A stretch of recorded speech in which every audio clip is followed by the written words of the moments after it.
What's going on, everybody out there? Got another situation. It's always news popping up all over the place. But I've been saying over the last couple of weeks, um, if people been paying attention, that it's gonna be a lot more testing, people being positive for tests all over the place.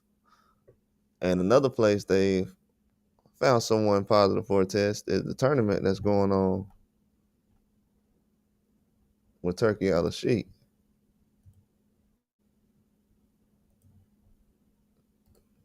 in Riyadh season. And they just caught a guy on the test that probably 10 years ago, this wouldn't have happened. But because of what's going on and what has went on in the past,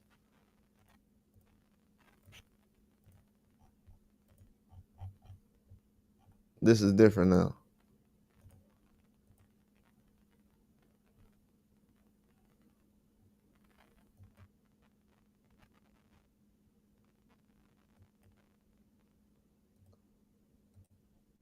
Yeah, this is definitely not going to be like it used to be. I'll just say that. And I've been saying that for a while now. Things will be different when it comes to testing and stuff like that.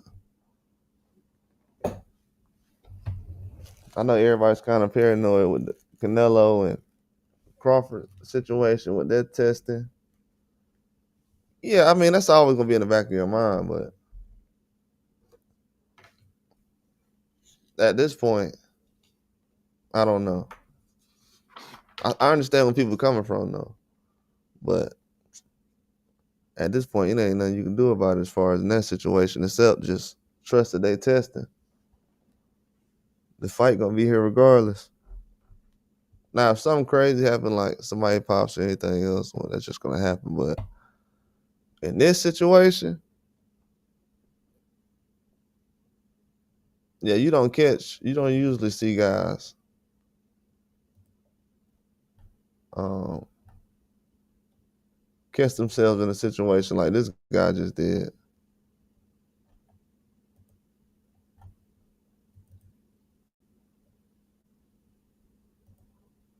Where is it at?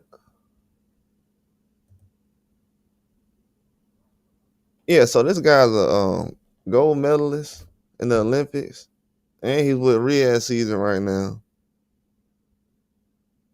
And it was something that was through the WBC, which is still kind of shaky right now for me with that Rodriguez situation.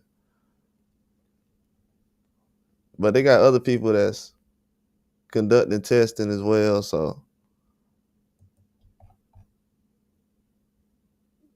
and they were suspended by the International Testing Agency, so that's kind of where the main focus is.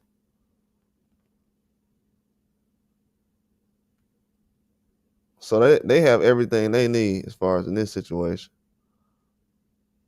But this guy is a gold medalist and from Uzbekistan. You usually don't see guys get caught like that this early in their career. And he's in a tournament with Riyadh season, so we know they're testing right now. If anybody's doing a fight with Riyadh season, you're getting tested. We don't know when. I know people got to say, well, it got to be 6 months away. I don't know when some of this stuff is going down, but I know right now it's going down a lot more than it was when the other people was doing it. And that'll be something I'll talk about later on. It ain't gonna be something that I don't know. I might go in depth with it behind the scenes. I don't know if I'm gonna do it out front because you know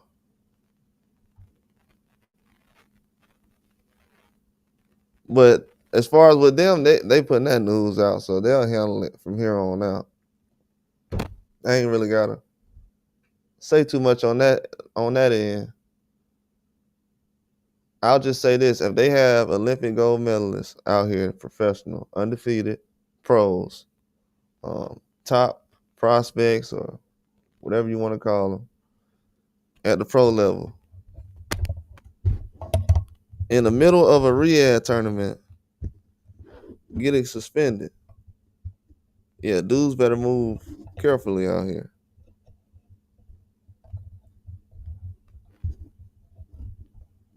I don't know what the stats are, but I don't even want to say that till I actually look at it, because then changes might be made. But yeah, I don't want to say that until I actually figure that out. But there's some different stuff going on now than there was before.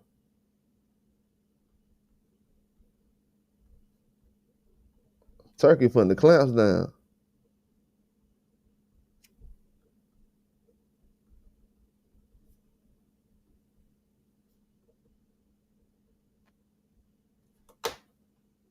Yeah, he putting the clamps down. This is another guy who probably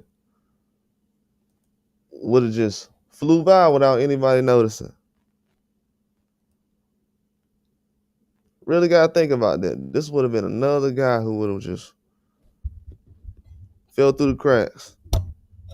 And who knows how long he would have went without somebody actually knowing.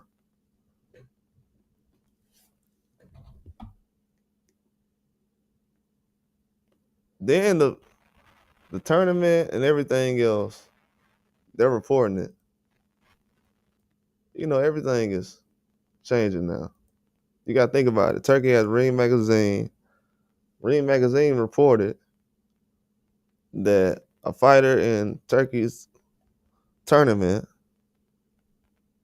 which is with the WBC, is suspending the Olympic champion for a positive drug test.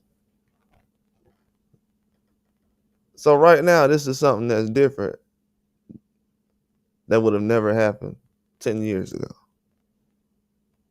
I know it's happening right now, so people like not really paying attention to it. It's not really a big deal. I'm telling you right now, it's a big deal. Because the reason why it's a big deal, the dude was just about to fight an American heavyweight from Nebraska. He was going to fight him next in a tournament. And if dude would have been positive, that would have been bad.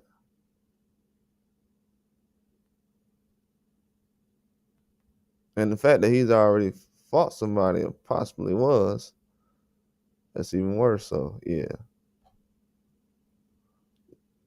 They pulling him up out of that tournament ASAP.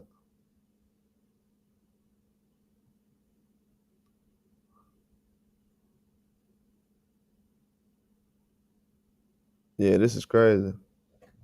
They said that 3 bouts since the turn of the new year suggested that he was on track to back up his amateur achievements, especially building his stock amongst fellow untested pros.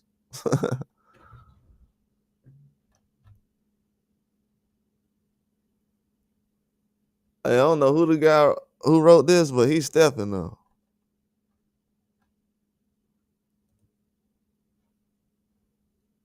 Hey, bro, I'm not gonna lie to y'all. This is not gonna be a big deal to most people, but this is a big deal, bro. I'm telling y'all. I'm gonna put this article down here. Whoever wrote this article, this dude is a beast. Y'all can say this for later on. Put it in the chat, but check this out. How this dude is. This isn't how. This isn't how most articles are written on boxing, especially when I was growing up. So yeah, this got to be something different.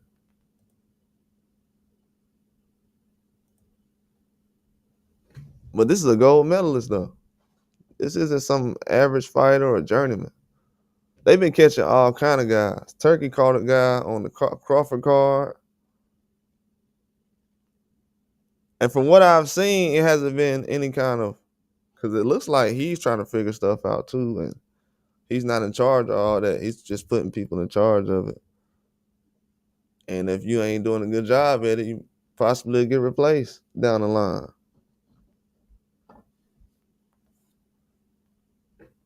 So the person who is in charge of the testing, whoever doing it, they better do a good job.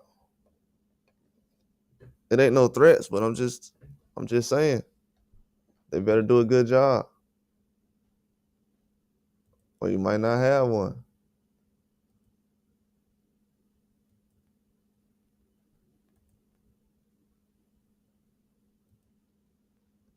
Yeah, they changing it up, which is a good thing.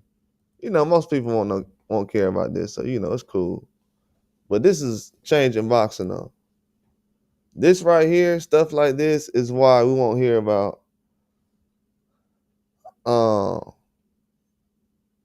just one hit wonders, bro. Left hooks in one fight. You know what I'm saying? Magic left hooks popping up after 20 something fights that people ain't seen before. Just stuff like that, and then magically disappearing a fight later. So we're not gonna hear about stuff like that no more. Waste our time. Well, me at least.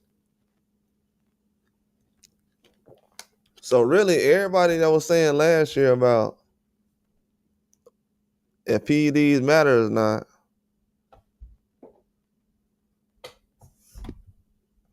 obviously that's changing right now. Sometimes, man, you get what the doctor ordered.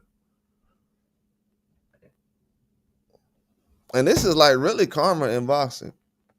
People might not believe in karma, but karma is real. This is karma in boxing. And they talking about who right now on PEDs? Yeah. Bet they ain't gonna talk about this though. And this dude, the Olympic gold medalist. Supposed to be the next big thing.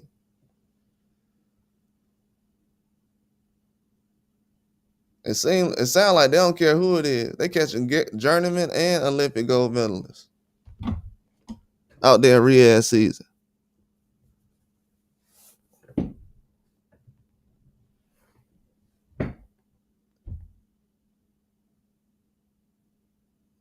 I'm gonna tell you, people do not care about the PED thing unless it's certain people.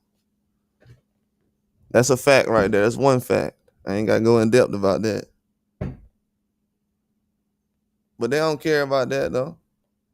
That's why I ain't really been using my energy on it, cause it's something that the algorithm want to suck me in on. And I ain't really.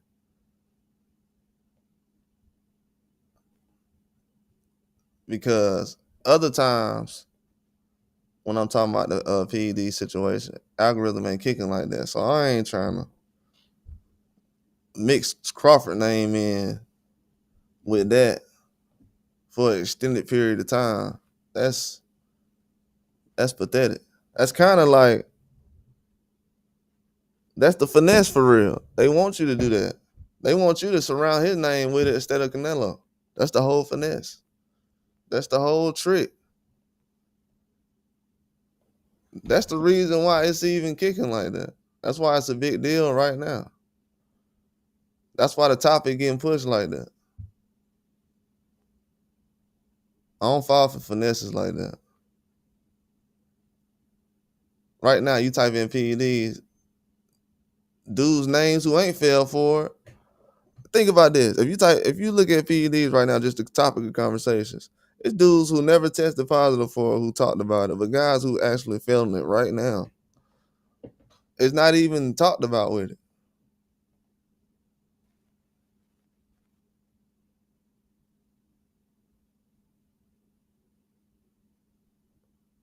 Yeah, so really you just spraying at the crowd for no reason. That's inhumane for real. From boxing standards. And it's a joke.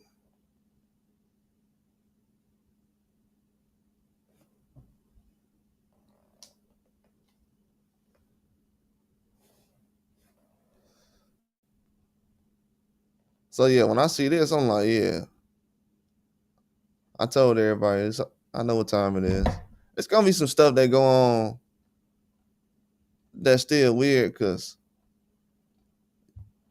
that's what they doing. It's always some people that's pushing some stuff. But this is the one thing I was like, I want to see some changes with this, man. Because I can sit here and tell people, hey, man, that don't look right. That dude power just don't look. But when you heard people say, oh, this don't matter. It's all about this. It's all about that. And you have professionals saying that, I'm going to tell you right now, most of these people that said PEDs don't matter should be banned for life, bro. But I don't care if you're a boxer or a trainer. Anybody who said that should be banned for life. If you're in the Hall of Fame, should be kicked out of the Hall of Fame. I almost destroyed boxers saying that.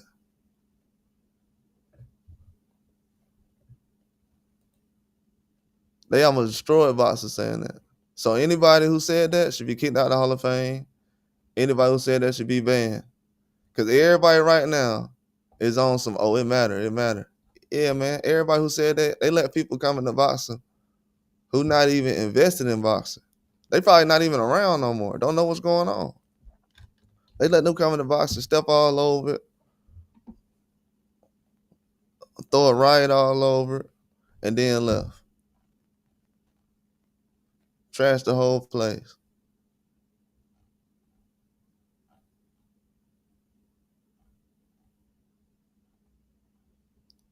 Yeah, they know what time it is.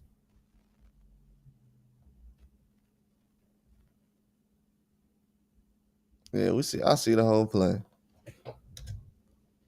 They ain't gonna be able to stop this one though. Now they didn't let, no matter what, the algorithm or anything that goes on from now, they can't do it no more. It done got so out of hand that the people's hands is in. You can't do nothing about it. And matter of fact, they so off base now. I don't know, like history ain't even been told the right way.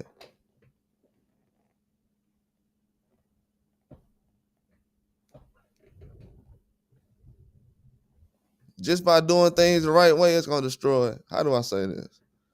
By doing things the right way and testing people the right way, it's gonna destroy a lot of history that's already been made.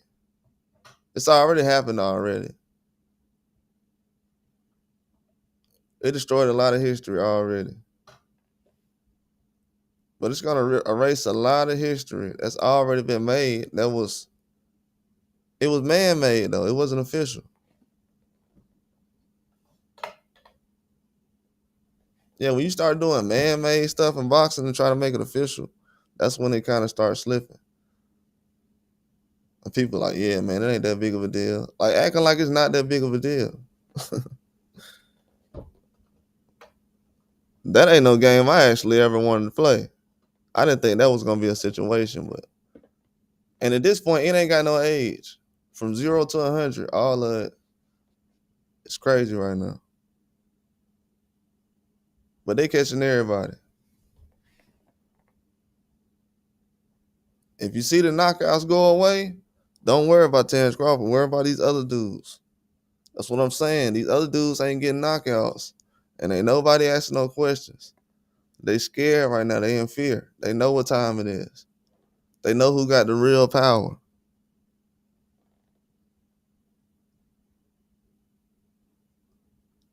They know who got the real power. I heard people mentioning recently, man, Crawford ain't got a knockout last fight. Man, it's a lot of dudes ain't got no knockouts their last fight. Why his name coming up?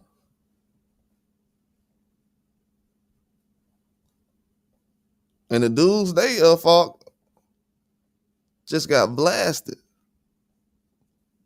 by other people.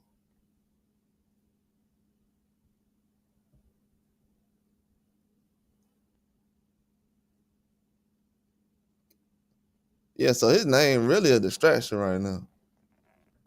And we ain't talking about greatness with him, it's a distraction. End of story. If it ain't about greatness, it's hating. And they ain't talking about nothing.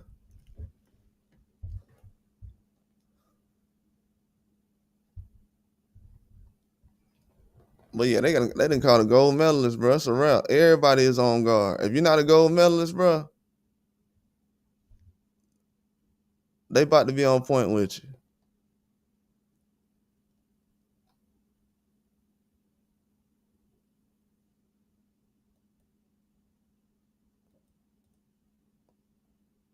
If you're not a gold medalist, boy, you better be on the lookout right now. They are catching gold medalists in Riyadh season on positive drug tests. So if you got a silver medal, oh, you know you done. They catching guys with gold medals. So I'm telling people right now, I was already saying a couple weeks ago, I think they doing a decent job so far, better than what they've been doing usually. Some people look at it and they say, "Oh man, it's they letting everybody get away with it." No, they catching everybody. If you see people testing positive, that mean they catching people.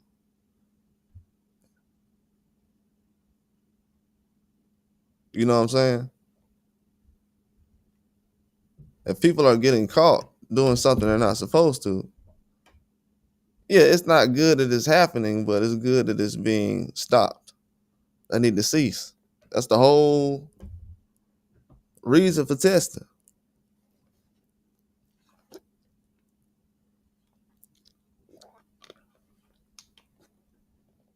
But old boy testing positive recently back in Texas, and then the commission not saying nothing. It's not a good look, bro. I ain't gonna get into I'm not gonna get in too deep about why it's not a good look right now because um a lot of that stuff is way deeper than what it is, and I don't want just saying stuff just to say it. Because even sometimes if you say something and somebody's an expert at it, they gonna be like, "No, it's this, this, and this." But then when stuff like this start happening right here, ain't nobody an expert no more. When these dudes start getting caught like this, ain't nobody no expert no more. I don't care what's going on. They talking about who they think is on something. They ain't talking about what's going on with somebody who actually owns something. And I said that last year. I'm like, yeah, the conversation really is over. Cause you gotta think about it. And that's kind of weird to be honest with you. I hope they get fixed soon. I don't know I don't know where that problem is coming from. It keep happening. It keeps happening. They keep falsely accusing guys who ain't on stuff every single time. And it skyrockets. Guys win undisputed. That don't get enough attention. But we talking about falsely accusing somebody, that goes through the roof. Why every time, and I ain't gonna get into too deep about that but why every time a guy either fight somebody who's positive or is about to fight somebody who tested positive before, why is he the guy that's always accused of it? That's why I don't even want to have a conversation about no PEDs. For what? Man, what I look like? I'm not no sucker. I'm not gonna let nobody finesse me out my situation ever. I'm a finesser. I don't never get finessed. I wouldn't even address no situation like that.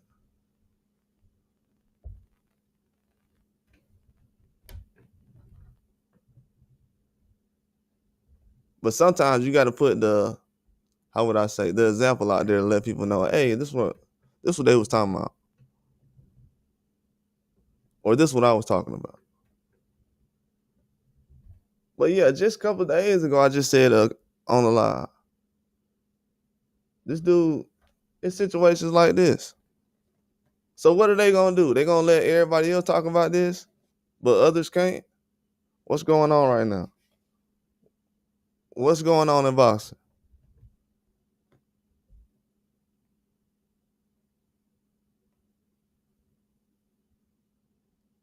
What's the real thing that's going on? So I'm gonna be honest with you, and I'm being nice by saying this. We didn't have big fights in boxing, but with the talent we had, the last 10 years has been a failure. If they continue to report the news or uh, carry on the same way they have been the last 10 years, the next 10 years is gonna look like that, no matter what you're doing. You can have Turkey or whoever in here.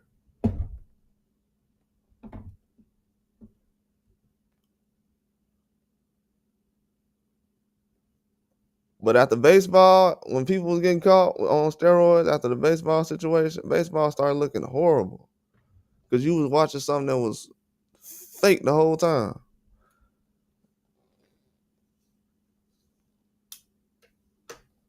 And the part that's making it worse is, and I can't see the chat anyways, but the part that's making it worse is people are leaning on. I'm gonna tell you this: people who are diehard boxing fans, and this is where I don't know how they found themselves in this situation, but people who are diehard boxing fans are now putting boxing in a situation where it's gonna be WWE in a minute. It really is. Because now you're making normal to blame people. It's a popularity contest at this point. It's not even about skill. It's past skill, which I don't think boxing has ever been there. It's past skill at this point.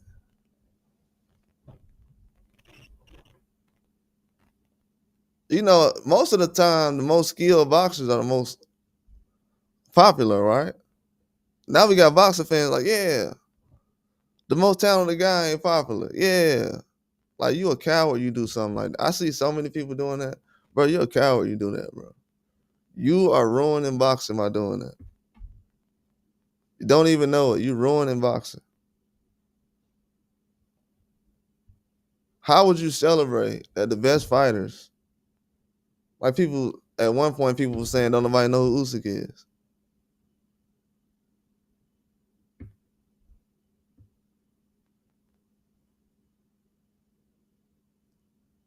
People were saying at one point don't nobody know who Wilder is.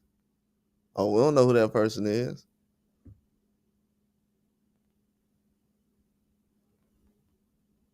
So yeah, like a Crawford or anybody, the most skilled guys,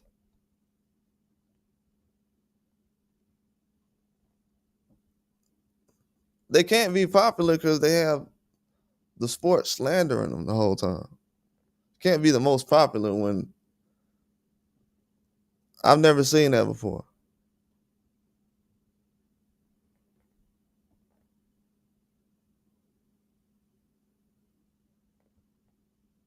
You know, and people know what time it is. It just it's just a shame, and when you look at what's actually celebrated, it's like, damn, that's pathetic, bro. That's pathetic. It's sad that Turkey Al Sheikh, who's not a boxing expert, didn't grow up in the boxing sport of boxing. He has to be the guy. It couldn't be nobody else before him. It got to be him.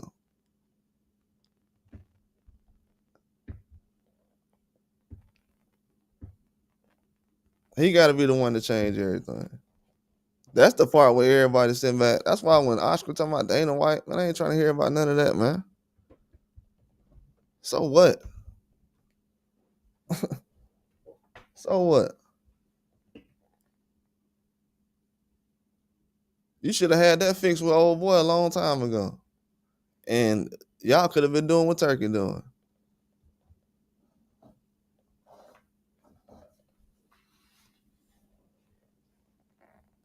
Trying to finesse people the whole time.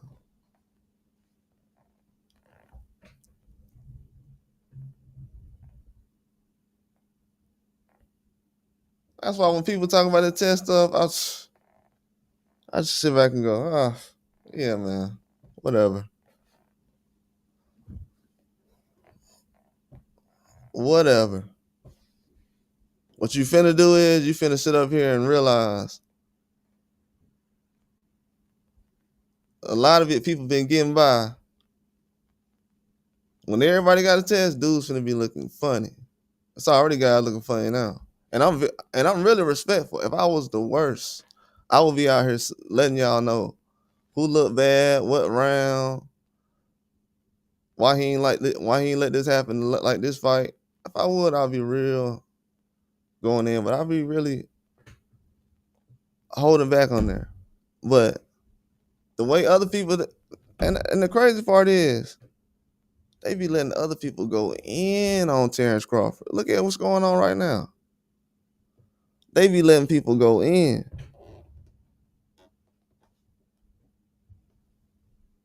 They be letting them go in. And it don't be true.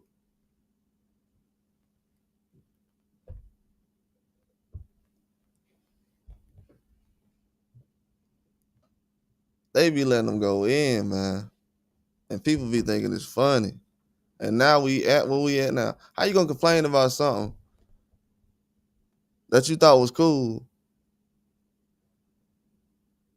when it was about him?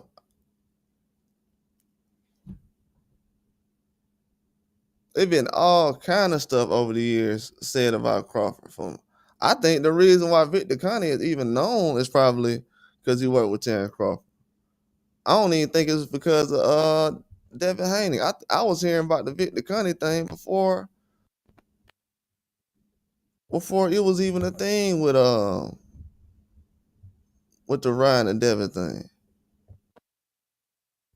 I was already hearing it. But for some reason, these other trainers who's been getting other people caught, name was never mentioned around the same time. In the biggest fights in boxing involved. Name was still not mentioned. That's what I'm saying. It's really a lazy topic in conversation. It's really lazy. In history, it's gonna be the biggest waste of time ever. It's gonna be something that happened probably close to this. That's gonna be it's already stuff that been happening way crazier than that already. And shoot, this crazy right here.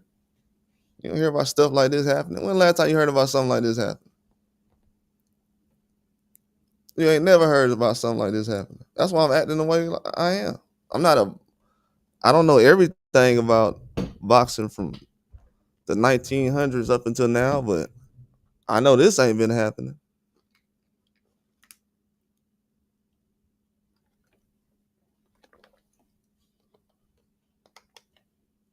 I definitely know this ain't been happening. So yeah, everybody got to be on guard. Canelo too. Anybody.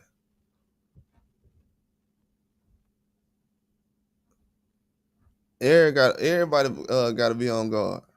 I heard somebody said that I don't know who it was because I don't want to just say nothing out of nowhere right now, but it was somebody that said Terrence Crawford was Turkey's fighter. Now, if that person is saying nothing but truth, that means Canelo better be clean as a whistle, because the testing that's going on right now, nah, you don't want to play them type of games.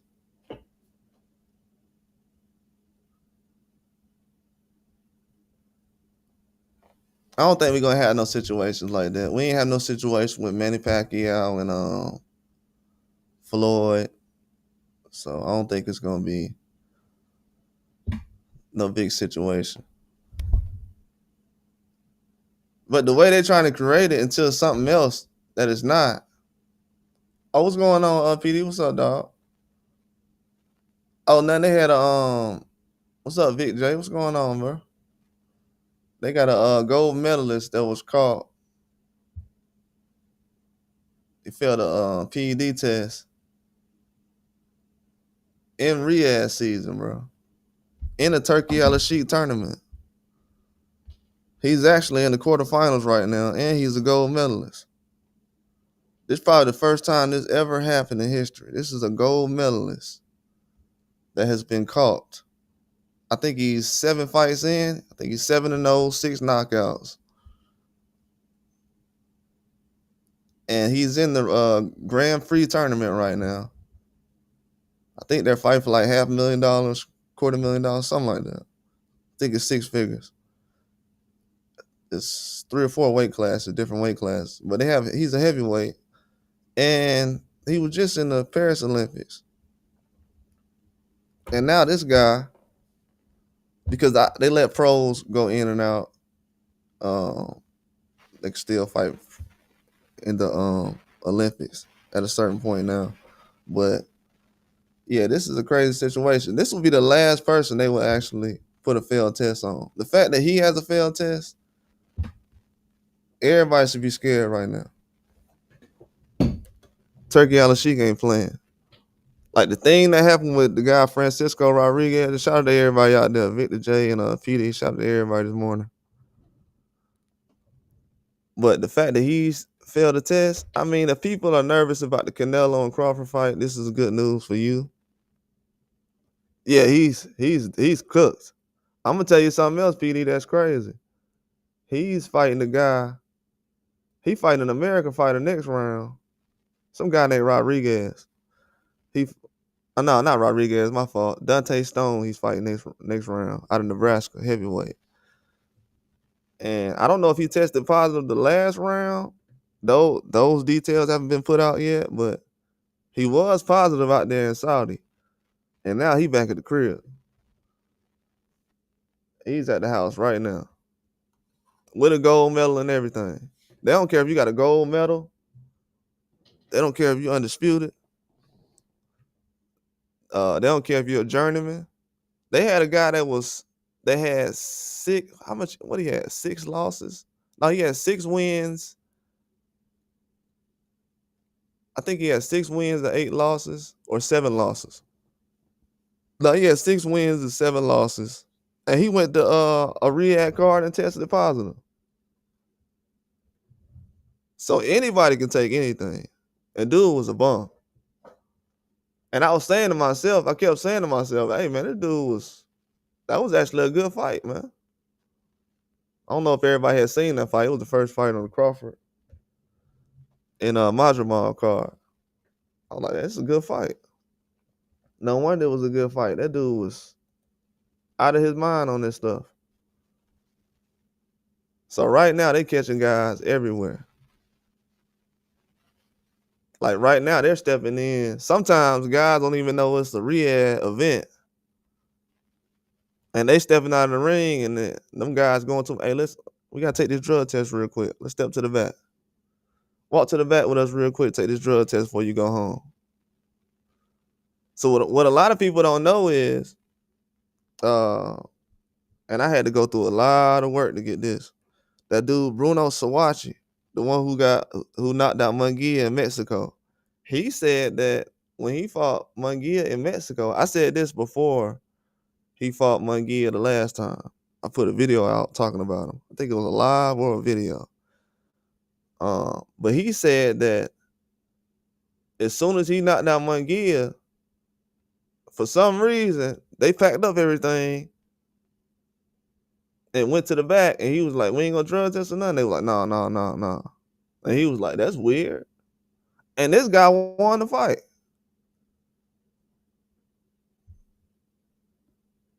You gotta think about it. The dude Bruno, he won the fight against Munguia. Knocked him out. Went to the back. He like, y'all ain't gonna drug test? They like, no. Why would the guy who just won be worried about that and he just got the upset of his life? That was a red flag to me. So I had put that out. I didn't say Munguia was on anything. I was just like, it's kind of weird. Just hear the story that was leading up to it. But then Munguia goes to Riyadh season, fights on Turkey Al-Sheikh card. Then what happened? Test positive. Bro, Turkey, and that's the first time he tested positive. They say, oh, he never tested positive. He never tests positive. He never has before. They saying he tested hundreds of times. I don't know when he's tested hundreds of times because I've never heard of him actually being tested for anything or for any fight reported. But I know every time a guy fights on a card that's associated with Turkey Al-Sheikh, and some of these guys don't even know what cards they're on. They don't even know it's the Turkey Al-Sheikh card, even though it doesn't say Riyadh season. It's not on in Saudi Arabia. He still can be associated with it. And some of these guys own these cards. They don't know it. They're taking the fights late. Then you look up because they don't know. That's their first time fighting with Turkey Al-Sheikh. They looking up. All of a sudden, getting out of the ring. They used to just walk to the back, going home. Some guys don't go to the hospital. They just go straight to the whatever. Now these guys getting tested. They not playing any games right now. I'm telling you that right now. I looked everywhere. I'm telling y'all, I looked everywhere. I wanted to see some outrage because the Saudi Arabian fighter got cheated by the journeyman guy. So I wanted to see him talk about it. I wanted to see him have some outrage. He didn't say anything. So I said instead of him having some outrage, he probably said something behind the scenes like, hey, y'all gotta do something about this. So yeah, guys is getting caught right now. And it's not a good look, to be honest with you. It's not a good look. Because from now on, every time you get in the ring, they're gonna think you on that dope. Every time. And this guy's a gold medalist. So anytime these guys get on a Riyadh season card, they better be clean or they're gonna ruin their whole career. And I'm talking about like veterans. Because people are saying, oh, they say they still think veteran fighters are on stuff. And okay, when these guys fight on the card, we'll see. Because they're not just gonna have Munguia pop for no reason, then everybody else, they just gonna look out for.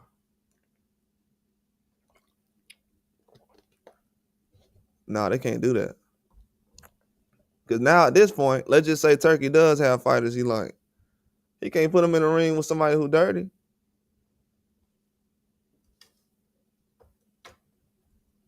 Let's just think about it that way. If I'm Turkey Al-Sheikh and I got a fighter, like people said Hamza Shiraz was a guy that he likes a lot. He can't put him in the ring with a fighter like Munguia if he's positive. So that's another reason why it got to be shut down.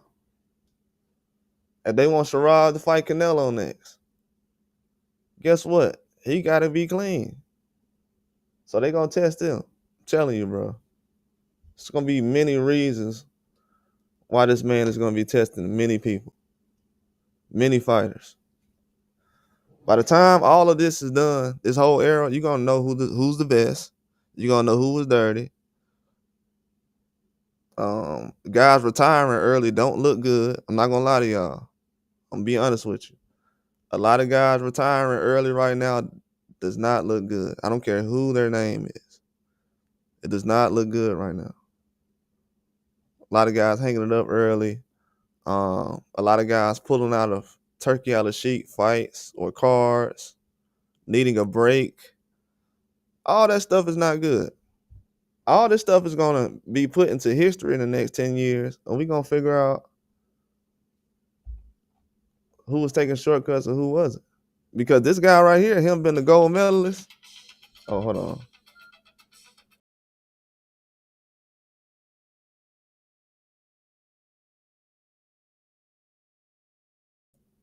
I don't know what that noise was. But that guy being the gold medalist, he's going to run into a lot of trouble with people saying, hey, man, I don't know. I don't know about fighting you. Because I feel like the guy who Morrell fought recently, the only reason he didn't even get a decision because he tested positive last year. That went on a Riyadh card, but still. with him just testing positive last year, I think that was a huge reason why he didn't get denied on that fight.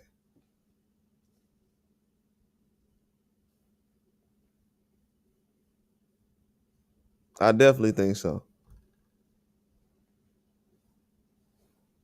But yeah, guys is gonna be clean from now on though. They're definitely not playing. And then to be honest with you, them even putting the news out before the fight happened, I'm pretty sure if they knew Rodriguez would have if he failed in um December, they would have already said something before this recent fight with Ufai, but nobody knew anything. So they're gonna figure out a lot what's going on in these situations. A lot of it gonna change soon. It's gonna be a good thing because I was watching the Junior Olympics recently, and I'm being honest with you guys when I say this. When I was watching the Junior Olympics or the Nationals, I want to say whatever there was as far as the younger kids. I forgot what tournament it was. Might have been Nationals. Man, those younger kids can fight, man. Like every fight was a close fight, and every kid can fight now. Like that's coming up. The talent that's probably at the age of what 12 through or 14 through I would say 15 through 10 is probably better than 15 through 20 from what I've seen. Most of these kids coming out now can box. They can fight every style. So by the time they get into the sport, there's going to be none of this going on. They will know everything about what's going on, the testing. It's going to be a lot of situations they're going to be able to look at. But I'm telling you guys right now, I don't know. That'll be in what, 10 years? In 10 years, we're going to see the best kind of boxing we'll probably see. Because a lot of these guys, they have the skill level of some pros right now, just to be honest with you.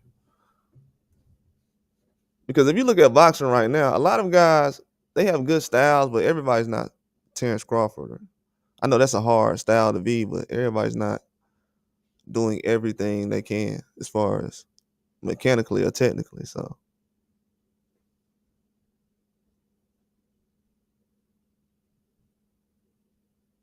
yeah, those guys, hey, those younger fighters now, they doing everything.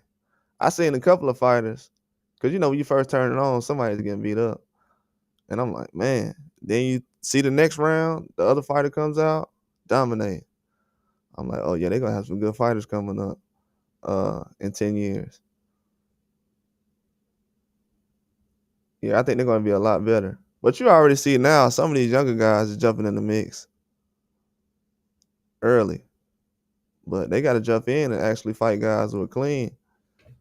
And with that being said, that's gonna be a good situation. That's gonna be a good situation, bro. I'm telling you. That's gonna be a good situation. But with also, I know people seen the news last night with Keyshawn Davis saying that he said I'm damn near retired. Saying he feels like he's retired right now. He's not getting any phone calls. The calls not coming in like they used to. I seen on, if anybody wants to check it out, I seen also on Jamel Herring's YouTube channel. Y'all want to follow Jamel Herring's YouTube channel? He has a very good YouTube channel, Jamel Herring. Follow his YouTube channel. But I seen on his channel, he actually pulled out that Keyshawn Davis' brother put on his profile that he was a free agent. So he's saying he's a free agent right now. Keyshawn still saying it's DB3, but he's saying I'm not at top rank as far as what I'm seeing. And to be honest with you, I feel like they was going to make a move anyways eventually. Just because of the dynamic, three brothers who can box. Even the brother with the least experience just fought Nair Albright, who's a Good fighter. Actually got some very good wins. Keyshawn Davis, toughest fight to date. It seemed like most people thought that Albright actually won the fight. But Keyshawn said he feel like he retired right now. The phone calls not coming in. He doesn't know if he's at 135 or 140. That was the craziest part that I heard about the whole situation that he was talking about. This man said, I don't know if I'm at 135 or 40. I'm like, whoa, I thought you was moving to 140. So you did all that at 35 and you can possibly still go back? Yeah, that's not a good look, y'all. Not even gonna lie to you. It's not a good look. That was actually the worst thing he could have said right there. I was like, all right, everything else don't sound too bad. He said that, I'm like, oh man, you still could be possibly at 135? That's crazy. That's crazy. Yeah, I don't think he understood that ESPN, that was probably one of their last shows, top ranks, one of their last shows as far as boxing on ESPN. I don't think Keyshawn knew that when he was in Virginia. You gotta get some more OGs around him.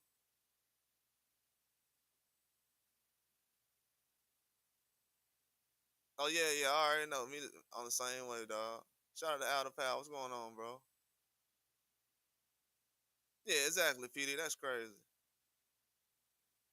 Yeah, I be trying to come on a little early. I be up earlier than this. I was up like 2 hours ago finna come on. I usually be up around this time. I just be doing some research. I'm trying to do it live here and there just to pop on in the morning. I be forgetting some of the news, man, so I'm gonna just start popping on when I catch news all the time. But yeah, he talking about he at 135 still. Bro, you just had a chance to fight Abdullah Mason. You was finna fight Edwin De Los Santos. Then you had Andy Cruz, who had to go through mirror ties, so you really didn't have to deal with that situation. You could have just put pressure on Andy Cruz on to fight mirror tie and possibly even Shakur Stevenson.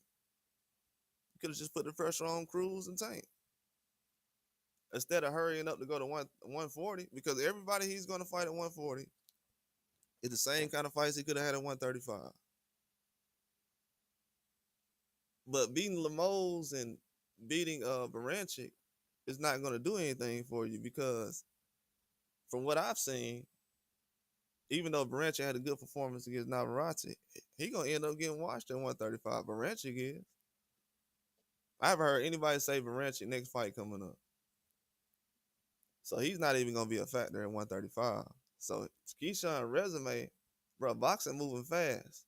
5 years ago, his resume would have been all right. But right now, nah, Abdullah Mason finna pass that in a couple of more fights.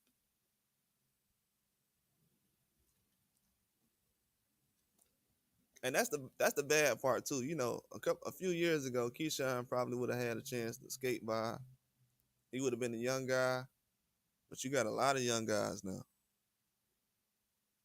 And all of them trying to fight. And Turkey paying attention to who's hot and who's really not and who's serious, who wants to take the fights, who and who doesn't. He said recently about Devin Haney being a guy who want to take fights. He said about Benavidez being a guy who's able to take a fight with anybody.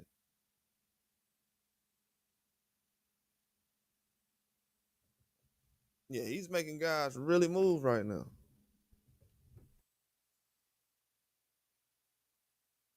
He said,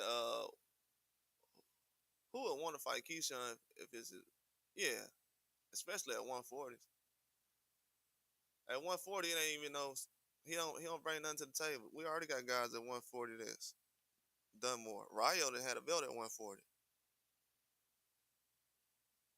And he beat Eastside Cruz already.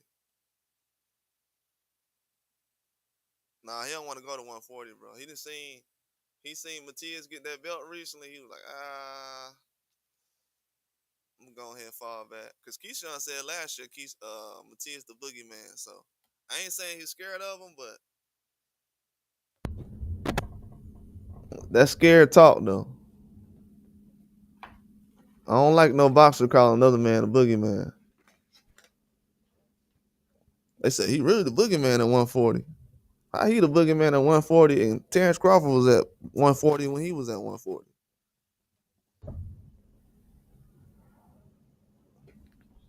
If he was the boogeyman now, he was the boogeyman then. And we know that ain't true. But he's still a good fighter though. Right now, to a Keyshawn, he a boogeyman. So yeah, he don't want to go to 140. He chilling on that. He thought maybe he'll be fighting some guys like Cambosis or with T.O. Yeah, he'll fight T.O. He'll fight T.O. I don't know if he'll win T.O. fight. Because, I'll be honest with you, I don't know if he'll win T.O. fight. I don't know if he'll win. You got to think about it. Shakur had, his hand was destroyed when he fought Edwin De Los Santos. And he still went in there and, made it work. This dude, I don't say a lot of guys are scared. I don't think Keyshawn was, I think he was scared in a lot of ways, bro. Even if he had another reason why he did it, I don't know. It just didn't look right. I'm gonna be honest with you. It just doesn't look right. Then he's still trying to build up fights. When Turkey Al-Sheikh kind of co-signs you already, you don't really need to build a fight up. That's kind of a bad sign to me. Me personally. If I see a fighter still building a fight up and he got Turkey Al-Sheikh co-sign, why do you need to build a fight up with Turkey Al-Sheikh?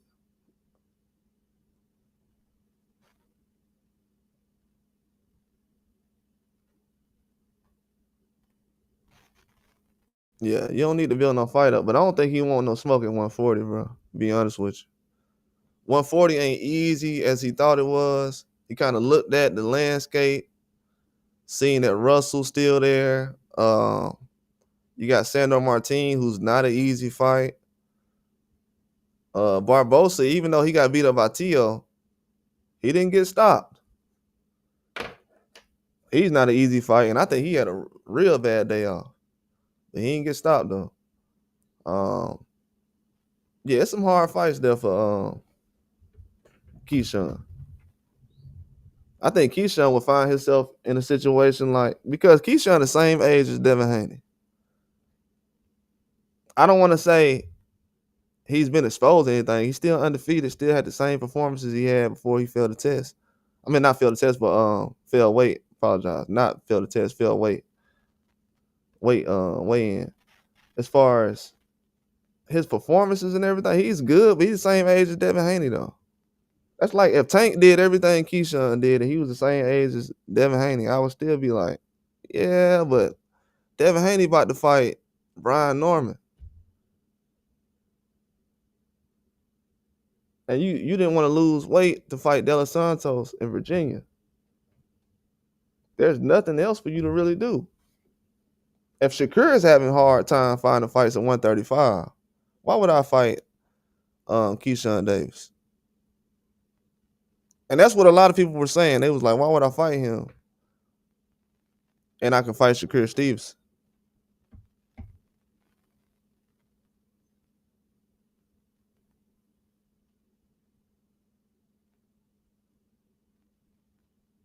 You said Floyd Schofield and they are how professional they are. Nah, they kind of in the same situation. I ain't gonna lie. They kind of in the same situation. I don't want to get on here and bash nobody about something outside the ring like that, but I'm just saying, as far as Floyd Schofield, his performance against Tevin Farmer definitely was needed. It was necessary. But with Shakur Stevenson, even before he had got sick or whatever, when he said something about the passport, somebody coming in and taking the passport out the house, and maybe somebody sent them and Shakur did this, I was like, nah, that ain't it. Then you didn't come to the press conference. You missed the whole Turkey Al-Sheikh press conference. You know what I'm saying? So yeah, they got some work to do. But yeah, I'm glad that his performance was well though. I told everybody he was gonna be a problem. But outside the ring, as far as Kid Austin, I mean, he's not really calling the shots like that right now, so I can't really put the responsibility on him, even though he's the older guy, I guess. I mean, the younger guy. His dad is the manager, the older guy, so I can't really put it on him. But yeah, he gonna have to figure some things out though,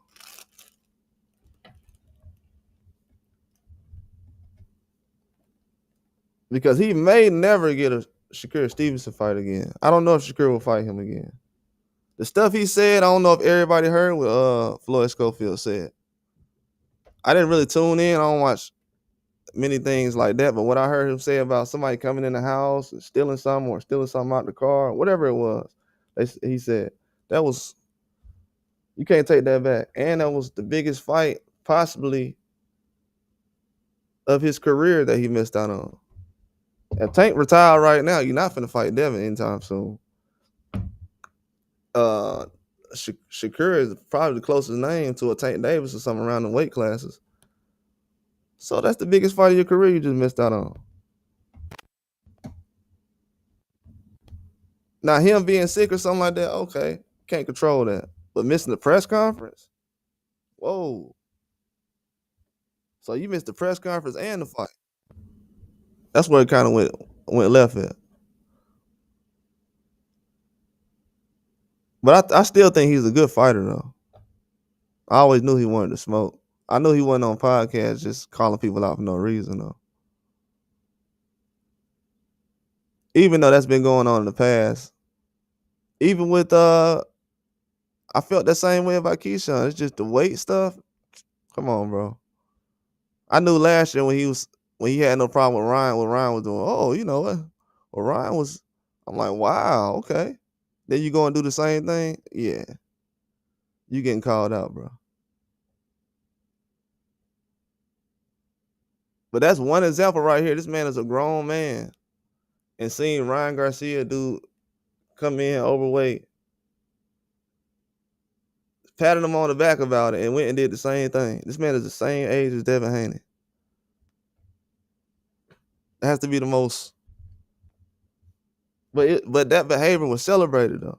Like the worst part about it is, I'm calling him out about it, but last year that wasn't a problem. So when Keyshawn's actually getting called out about it, it's like, hey,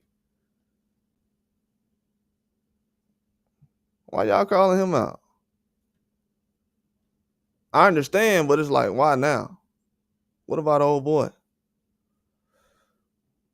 Because really, when you see somebody else do it and they get celebrated for it, and you're Keyshawn and you do, because Lemos did the same thing to him. That's the worst part about it.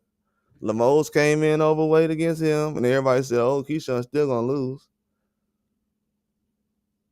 And I made a video the same day as the weigh-in, and I said, see, you was just laughing about Devin Haney fighting a guy who's overweight. Now you fighting a guy that's overweight. Then you come in the next fight overweight.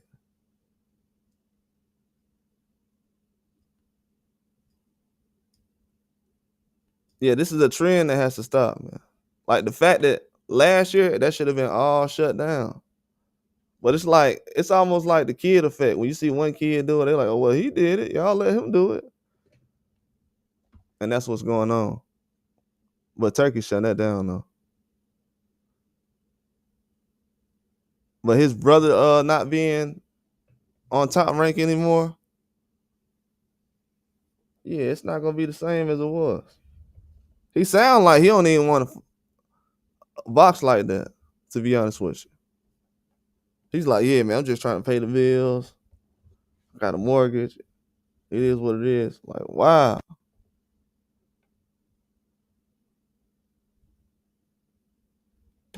And we talking about coming in overweight. Something you can control. The day before, you could have been like, man, I can't even do it. I'm 10 pounds over. Ain't no way I'm going to make it. Yeah, no title defense.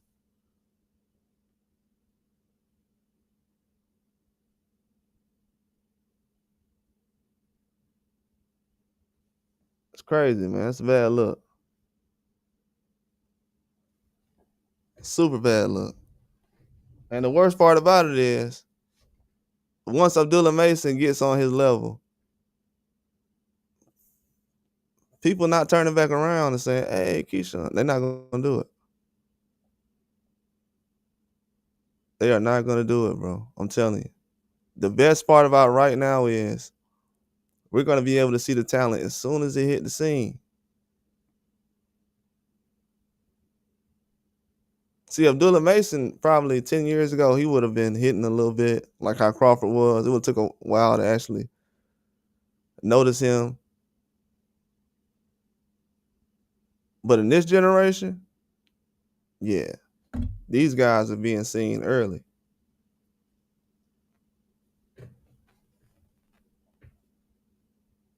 And a lot of people are not really interested in fighting him.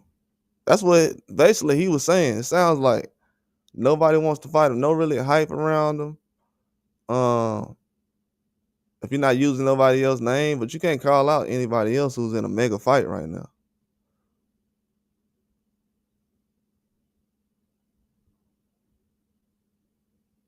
He said brothers are trash. I said, I don't care when they fight.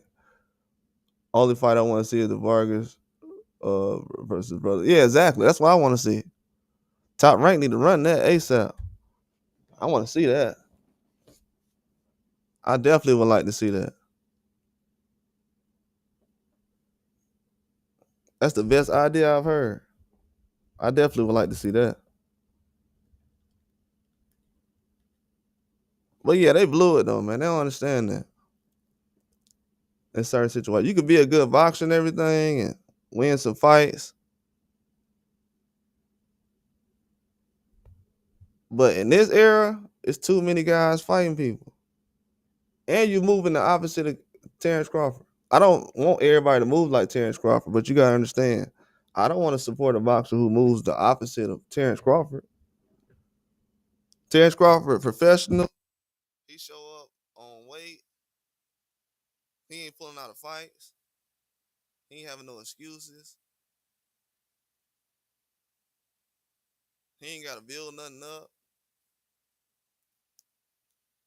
Everything that Keyshawn is the opposite of Terrence Crawford is. It just been that way. Sometimes you look past that stuff when you think of talent, but a lot of times people say, "Hey, why y'all pay attention to guys so much outside the ring?" Because bro, that matter, bro. Sometimes it matters. Sometimes it's just small talk. But sometimes that matters. Like the way Keyshawn move outside the ring, catching up to him.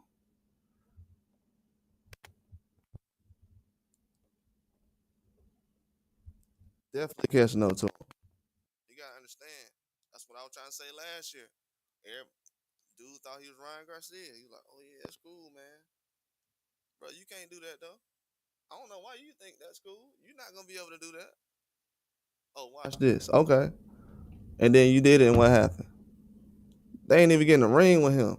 Do y'all realize these same people ain't say nothing about somebody coming in overweight, how bad it is, but those people pulled the De Los Santos out the fight though.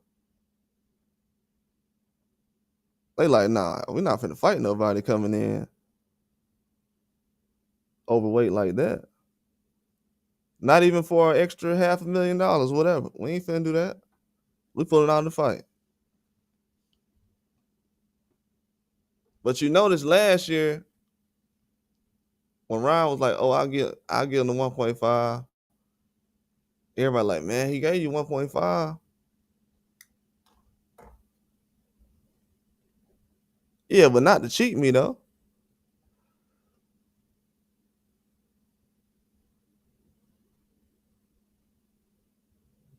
Yeah, so it's gonna.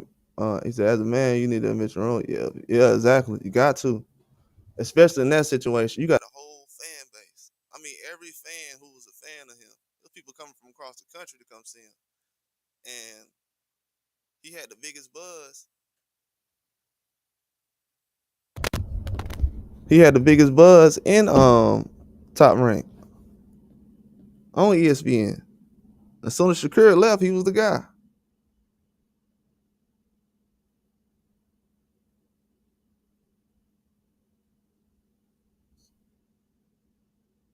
Yeah, Bud supporting you out here acting a clown, man. Then you had Michael Vick, Allen Iverson there. It was Allen Iverson's birthday. I think it was Allen Iverson's birthday that weekend. Man, they had everybody out there. I think it was like his 50th birthday. They had everybody out there. Man, blew it, man.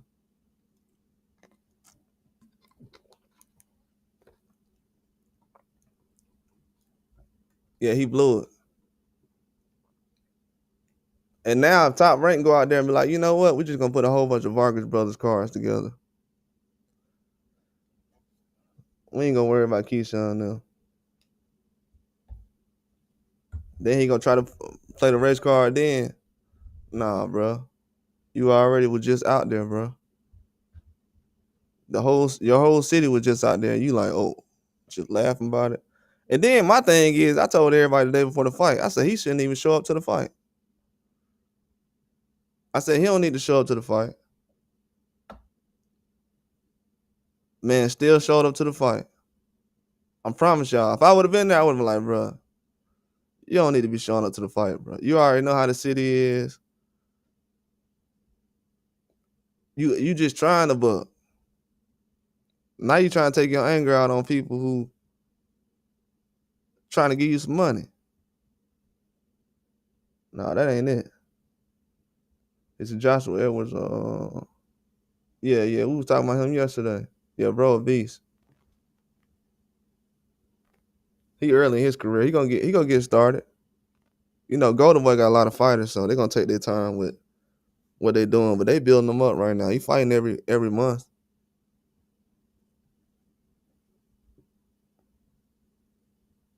Yeah, he's kind of undersized right now. He's not a big guy, so they ain't gonna rush him too much. But yeah, dude has a very big following though, a huge following.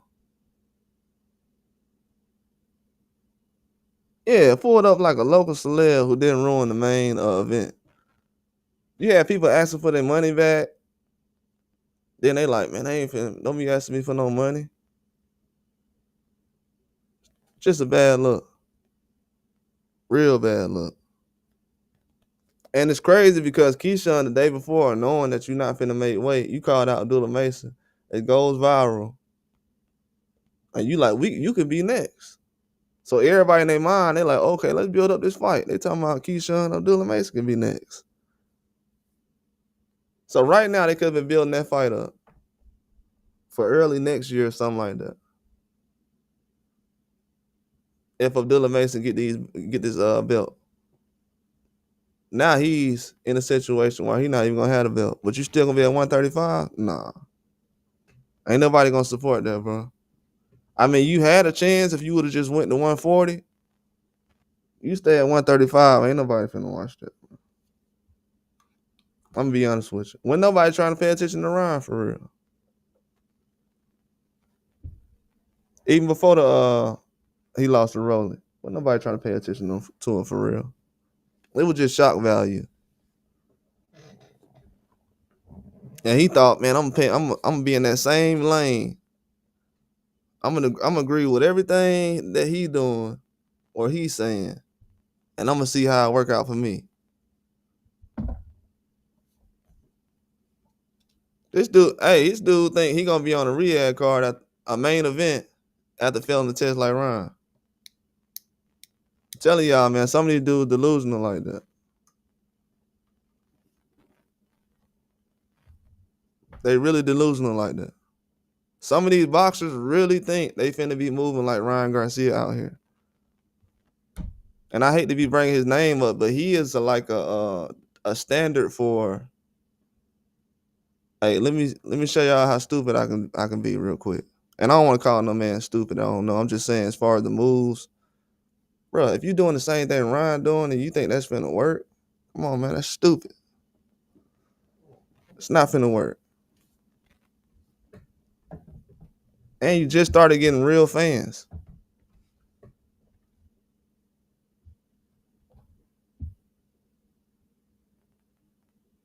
He said, bro needed to say he wanted to catch weight fight. Yeah. Should just had a catch weight fight. But I don't even think it was that, though, to be honest with you. When I seen him the day before, when he pushed De Los Santos, the day before the weigh-in, I said, man, Keyshawn look huge compared to De Los Santos. I think I said this on the live. I think on the live I said that the day before. I've only said this like 4 or 5 times the last couple of years. I said this when Ryan was fighting not Keyshawn, but when Ryan was fighting Devin. I think in the first, second round, I said, whoa, Ryan looks huge. And when Keyshawn pushed De Los Santos, I said that. And both times these dudes was overweight. When he pushed De Los Santos that day, I want y'all to go back and look at that. He knew he was overweight then. He knew he wasn't finna try to do it, lose the weight. That's why you got to realize when most boxers speak about the Keyshawn situation, you have guys, I've looked at a lot of interviews. Almost every boxer knows he didn't try to lose weight. They know it.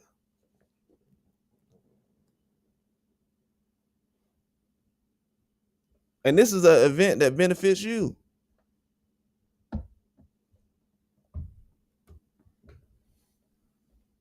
So when they knew he didn't make weight on purpose, that's when everything was like, oh man, this dude. Yeah, you got to be labeled scared after that.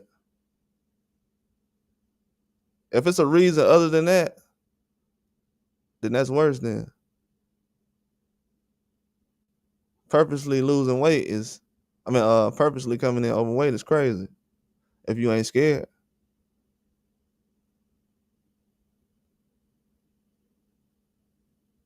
He said Ryan is standing for an unstable person who already has mad fans. Yeah, you're right. You definitely right about that. But I think a lot of these guys don't realize they're still going to be calling people out like Haney, and he's going to be jumping in the ring with guys like Brian Norman. Like they can fool everybody else, but they can't fool me.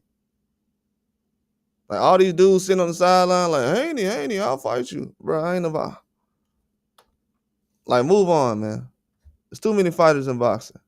I have fighters right now that's basically trying to tell the public that the guys we looking at ain't that good. So you just had a chance to fight De Los Santos and you weren't serious about it? De Los Santos is a very good fight for anybody.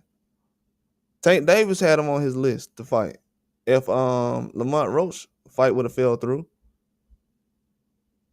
And then Frank Martin was looking at fighting De Los Santos at 140. So a fight and then De Los Santos, I can't mention that because he's I can't mention that. But he said he had I can't mention that. He said it. He said he had a fight coming up on Riyadh season card. The one that I think it was the one that Shakur was on. I think the one that Shakur was on, he was supposed to be on, he said, if he wouldn't have fought Keyshawn. So this man was supposed to be on a Riyadh card, but he said he wanted to fight for a title. He wasn't going to pass up a chance to fight for a title, so he took the Keyshawn fight. But he was lined up to fight on the Shakur card in Riyadh.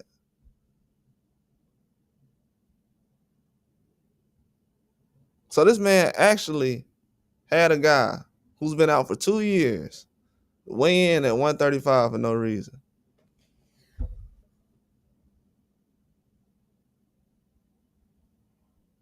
Yeah, exactly, PD. I wonder who said that was a good idea, bro. I'm like, I wouldn't even play like that, man. Having my brothers on a fight card like that, it's a stupid decision, bro. You got your brothers on your fight card and you playing around like that. If my brothers was doing anything with me, even if we had a job at the same place, I'm gonna make sure, all right, man. If we on the same shift and everything, I'm gonna make sure, all right, bro, I don't do no mistakes so we can be in here. You know, so we all CEOs or managers, whatever it is. You know, even a guy who's a regular guy who's waking up every day, if he's working with his brothers every day, he's not going to try to mess that up. He's not going to try to come in late on purpose. But that's what's going on. We got dudes coming in late on purpose. And their dream job is to work with their brothers. But they coming in late on purpose, allegedly. But that's your dream job. So if you don't like your dream job, then what job do you like? That's what he kind of lost me at. It's like, bro, as a supporter, because I support any boxer. Shoot, I like what's the old boy name? I like the Padley guy. Everybody said was an electrician. I didn't know he was an electrician. I was like, people out here doing their research, but they plastered it all over the place. He was an electrician though. Yeah, I just don't see him bouncing back. It sounds like from what he said though, this is gonna be hard to bounce back from. I mean, you can bounce back from anything, but in this situation, his weight class is loaded. He's already put Abdullah Mason on the map by even mentioning him. I'm gonna tell y'all, to be honest with you, then the dude fought in your hometown after you missed weight and called him out. It was horrible. I mean, you threw him an alley-oop. It was like Shaq. It was like Kobe throwing Shaq an alley-oop or something.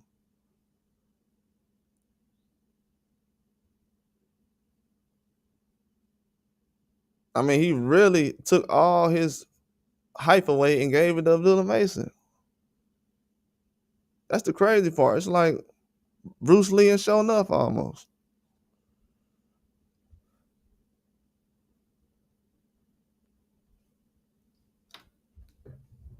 This man took all his hype away. Just gave it to one guy. He said, electrician that can make weight, but a champion that can't make the weight. And that electrician I'm hearing is going to be at 130.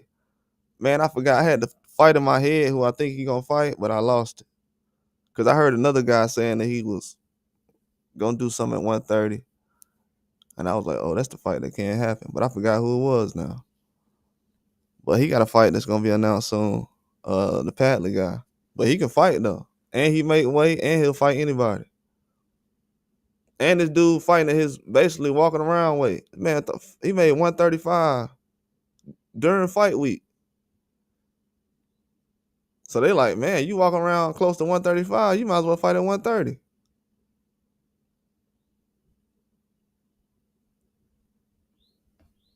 So he's going to be a beast at 130. I'll definitely say that. But yeah, man, you got plenty of guys out here hopping in the ring with Keyshawn. I mean, with Keyshawn and Shakur Stevenson. Ain't nobody run from Keyshawn. De Los Santos took that fight easy. So Keyshawn whole mantra of everybody ducking, don't nobody want to fight, that's gone away. You still got Frank Martin who feel like he can beat you. There's not many names at 140 that, because to be honest with you, I'm gonna say this. The dude Oscar Duarte, who fights Kenneth Sims today, he knocked out Mariano, the dude who Keyshawn struggled with at the co-main event when Shakur fought Artem. The dude with the beard, the Mexican guy with the beard, Mariano, Keyshawn couldn't even knock the guy out, and he was getting walked down at the end of the fight. I'm just breaking down fights. I'm not being a prisoner of the moment saying, oh, because he came in overweight, I'm gonna talk bad about him now. No, I'm being real. Oscar Duarte just shredded this guy recently, and Keyshawn just fought that guy last year. So when you see that, you're like, yeah, Keyshawn at 140, it ain't like that. It ain't like what you think. Because we don't know if Duarte fought a Ryan Garcia who clean. So if you really look at the wins he got, he stopped Jojo Diaz. He stopped Mariano. So he really got some good wins on his resume. So if you got a guy like that at 140, and then you got the other names that's way better than Duarte, yeah, he's not finna mess with 140 right now. And then Edward De Los Santos said he would still fight Keyshawn Davis. That's gonna make things worse. What if De Los Santos try to set up a fight again with Keyshawn, and Keyshawn doesn't take the fight? Because I think De Los Santos is younger than Keyshawn. I may be wrong. I think he's younger than Keyshawn. So what if they make the fight again? Because Del Santos feel like he gonna be a champion eventually. So they at the same weight class, 35 and 140. That's what Keyshawn said last night. I'm at 135 and 140. I don't know yet.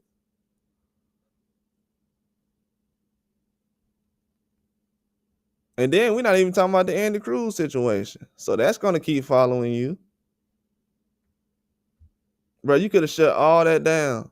I'm telling you, I ain't never seen a guy have every just lie about him in boxing or things he feel like is a myth in his hands that he can destroy.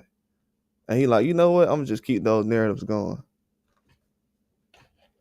I can try to fight Andy Cruz right now if I keep these belts, put the pressure on him. I'm gonna just let the belts go. So now when Andy Cruz name come up,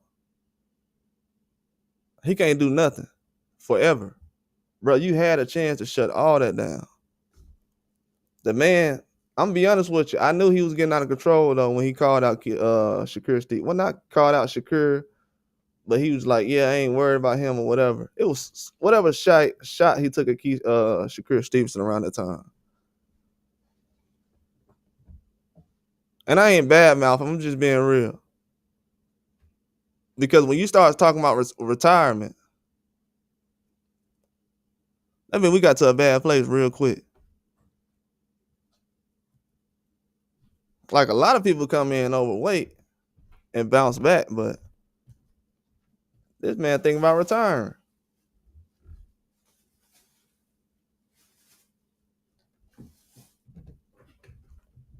So when I said that whole thing about, man, you might see a lot of guys retiring,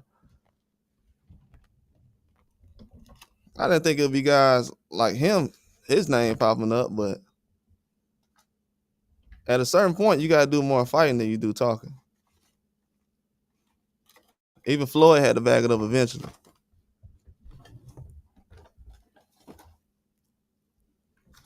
He said Andy Cruz mocked him after the fight too, saying that's how you do it.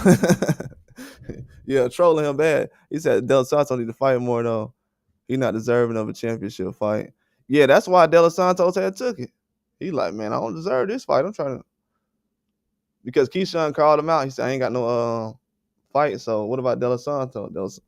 Del Santos called him out. Then Keyshawn responded with a FaceTime online. And then the contract got sent somehow. They made it work. But yeah, I feel you on that. PD kept 100 on that one. With his performance again. That's why he took it though.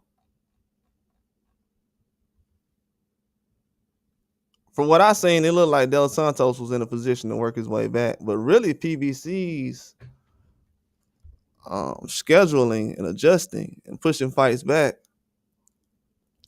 messed things up a lot.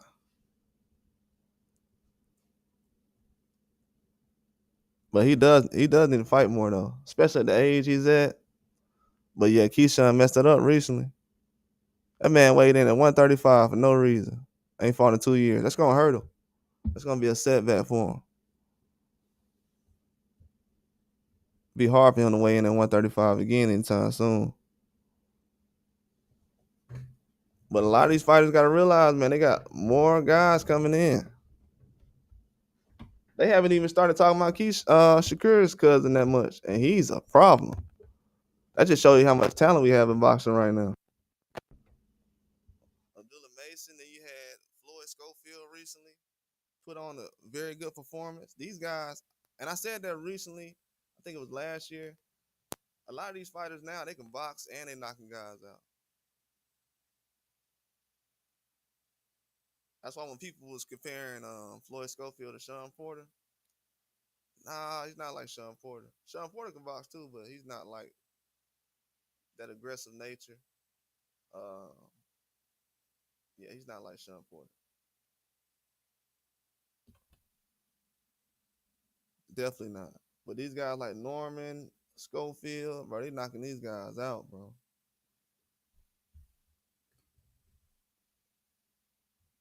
They're really knocking these guys out. And they're clean. And they're clean. These are clean knockouts we're seeing. You said 147 is a joke? Yeah, then they talking about last night, PD. We've been hearing for last week. They talking about Santion fighting possibly Zayas next. It's a rumor. It's not really something that's talked about, but if that happens, yeah, 47 definitely a joke.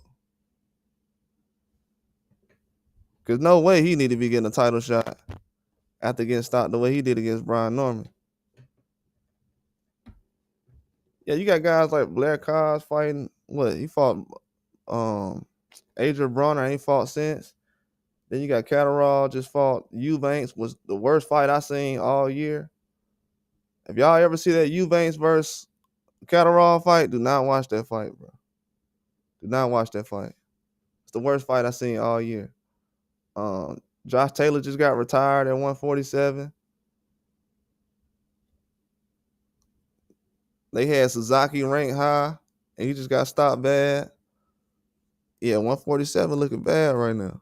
They're just gonna have a lot of guys from 140 move up. That's why they got Rolly with a belt right now. But I think over time, a lot of those dudes because Liam Farrell's at 147 now. So a lot of these guys gonna start moving up. I think after Devin Haney moved up, you gonna have a lot of other fighters moving up. It's not really much going on at 140.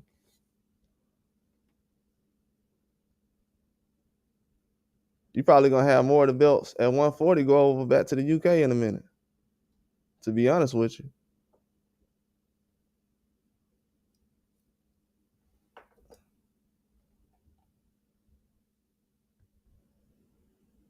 Yeah, I seen that Sean Porter.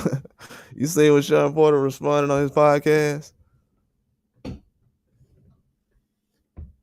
Sean Porter was talking about at the age he was at and what he had already done. I mean, he kept it real. People try to talk like Sean Porter is, Sean Porter always been a guy they took shots at as far as being a trash boxer because of his aggressive nature. Usually when a guy aggressive like that,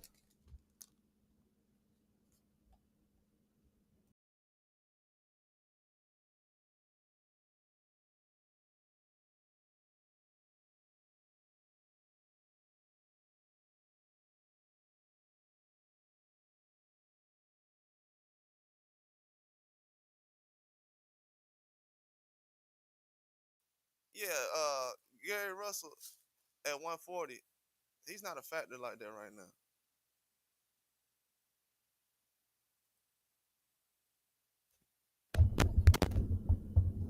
Yeah, he's not a factor like that at 140 right now. I think he's good, but when you have guys with better resumes at 140 than yours, it's time to really work.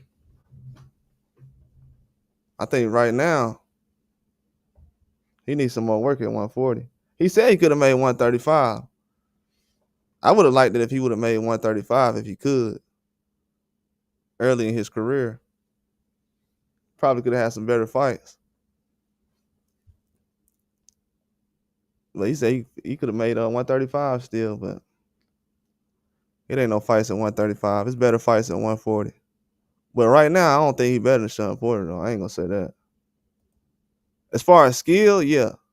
Like, I've been watching Gary Russell for years. Gary Antoine Russell for years. We all know he fought Boots. A lot of people seen that early. But yeah, Sean Porter ain't no joke, though. Some people just starting to realize that Sean Porter fought Usyk. Some people like, yeah, Sean Porter fought Usyk. Yeah, like 20 years ago. Yeah, that was like 20 years ago. But yeah. Yeah, facts.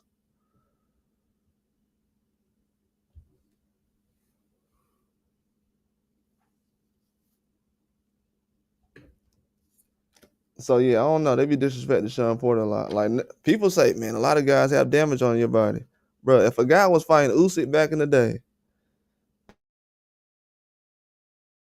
and he ended his career fighting Terrence Crawford, I'm pretty sure it was time for that guy to hang it up. I think that's one thing that don't get mentioned about Sean Porter, but it is what it is. I think Earl, ever since he went the distance with Earl Spence, he got a lot more respect put on his name because people say he was gonna get stopped, and he showed up that day. He got rocked by Spence though, but he showed up though.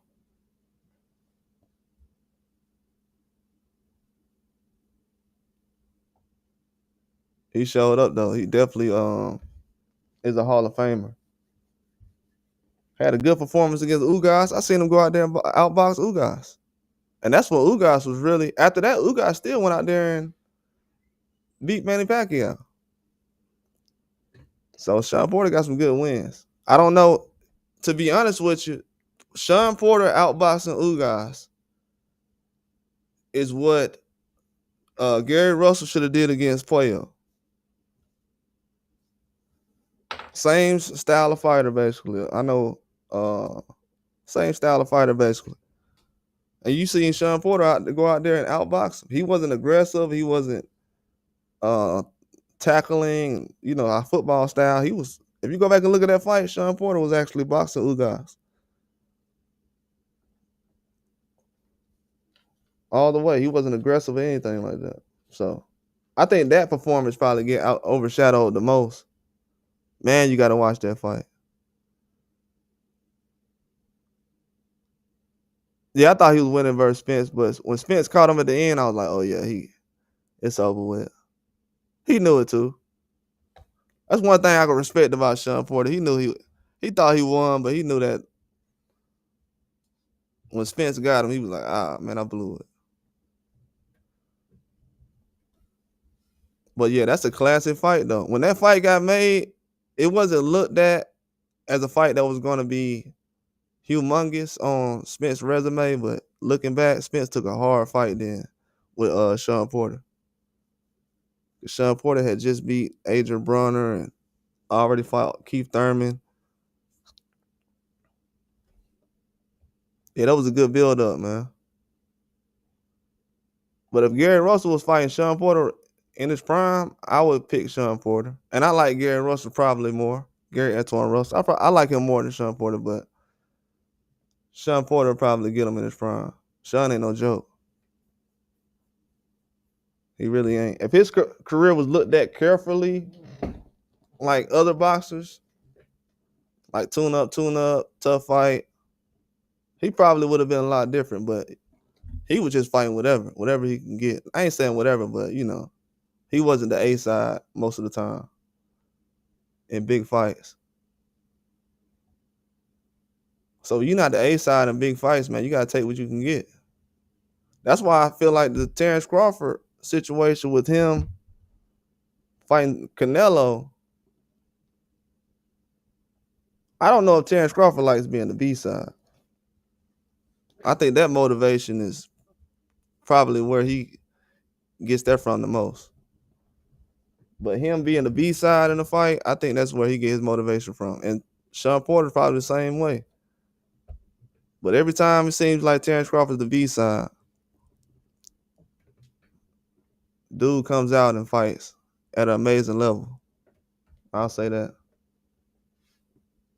But yeah, that was a good conversation to actually have though about Sean Porter and Gary Russell, because a lot of people was thinking about that. And I'm glad Sean actually addressed it. These fighters these days, they'll address stuff like that. Well, the legends these days, like Sean Porter or Mike Tyson, when they asked Mike about him and Tank, kept it real. He was like outside the ring, but inside the ring, nah, I fight like Pitbull. And he right, Pitbull fights like him. I would definitely say that Pitbull fights like Mike Tyson.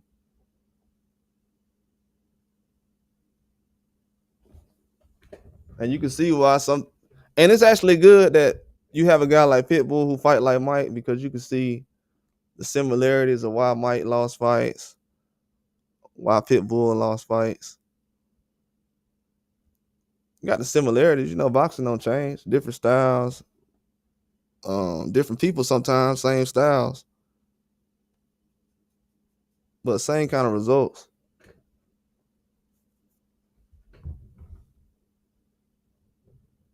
But Pitbull, he just look different when he's throwing the jab.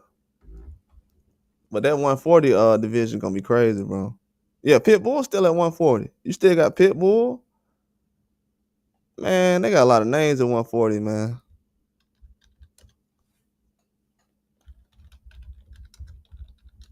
They got a lot of names at 140.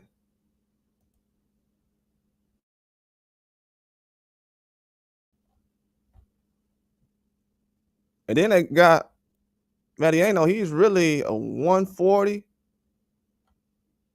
that Keyshawn fought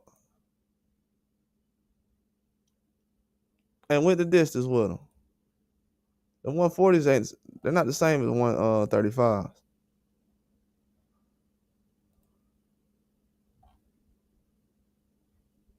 That weight class real. Let me see. You got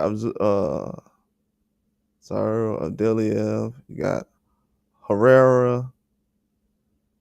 Yeah, a lot of people still want to see Herrera get in the ring with somebody like Shakur.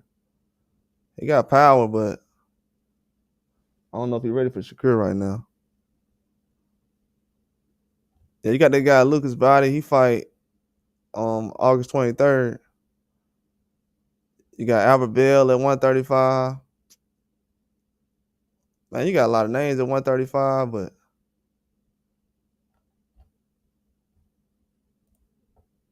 I'm gonna go to 140.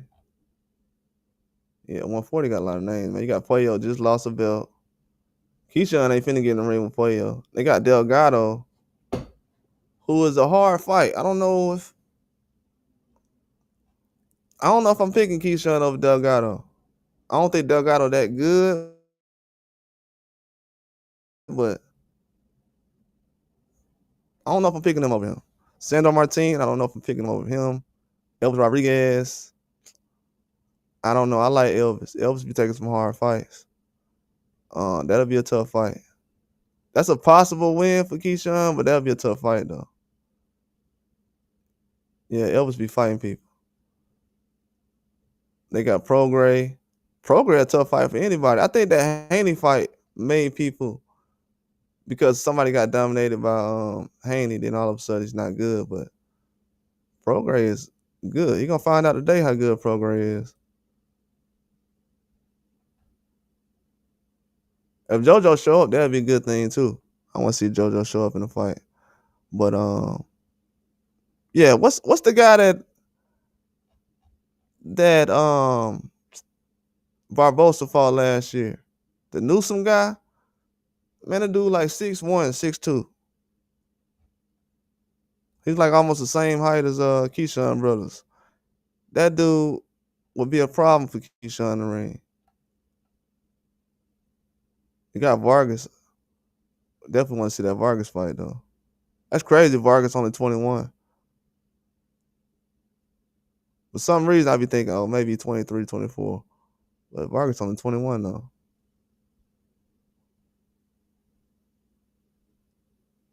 Yeah, that 140 division, bro. You gotta stay away from that. Jermaine Ortiz fighting 3 weeks against Claggett. You got Rayo still at 140. Machado was trying to fight him. Could have been a fight. But yeah, if you're trying to fight for a belt at 140, that ain't finna happen. Might have to go through Turkey at one point. To be honest, who has the belts? You got Russell, Tiafimo.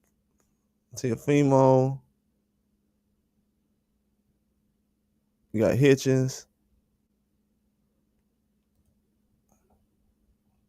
Hey, who will pick between Hitchens and Keyshawn? Who y'all got?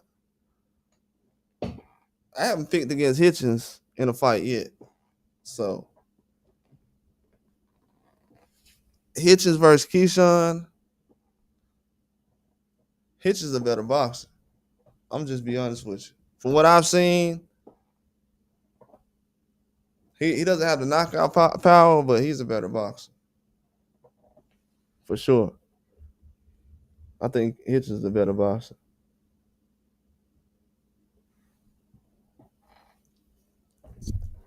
That might not be the popular opinion, but if I was Keyshawn, I would have tried to press for that fight already. at 140.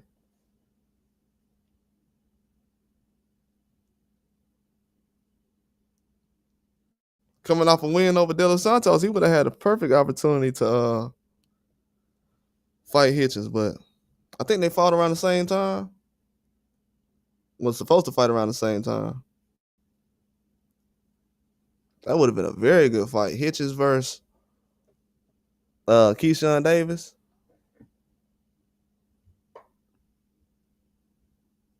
That's the direction Keyshawn could have went into.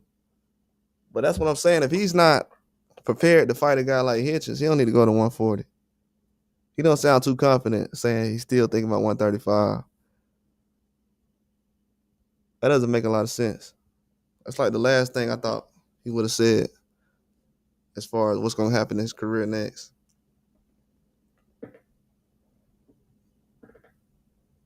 Yeah, I don't know what they expect, man.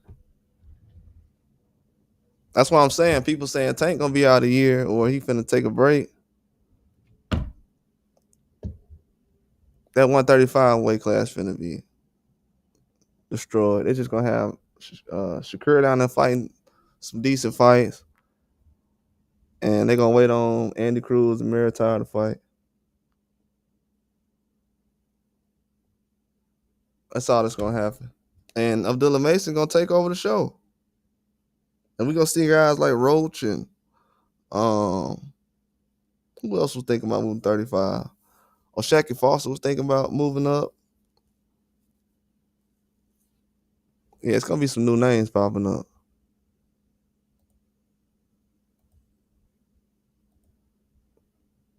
I think that 140 class really, when Keyshawn looked at it, because I think the dude Dalton Smith, he gonna surprise a lot of people. Dalton Smith reminds me of Liam Paro, but I think the guy Dalton Smith is gonna surprise a lot of people.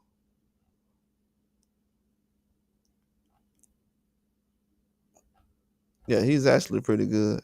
He's one of the UK fighters I put respect on his name because he showed up to fight. He don't got no big names on his resume, but yeah, dude can box. He gonna be the underdog against Matias, but like I said, he can do the same things that a Liam Paro can do. And I think going into that, they're gonna know that fight is the same kind of fight.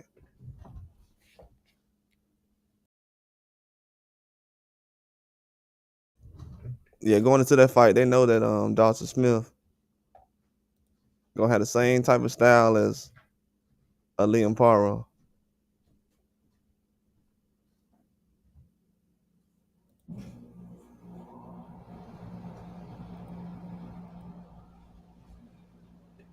But I don't really have a good gauge on, even though we gotta be real, 140 did have some good fights recently. I think Paro, not Paro, but yeah, Paro and Hitchens late last year.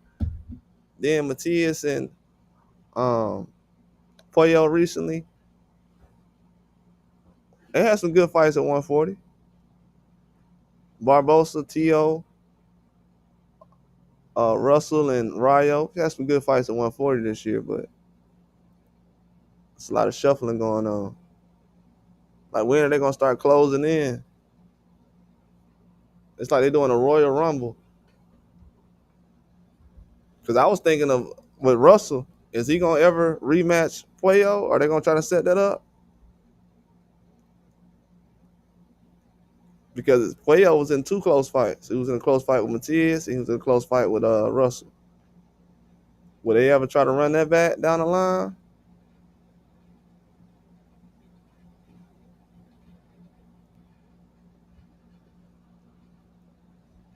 Because I know the guy Hiroka. Oh yeah, Hiroka. Speaking of Hiroka, y'all remember Hiroka, the Japanese fighter that knocked out Barbosa?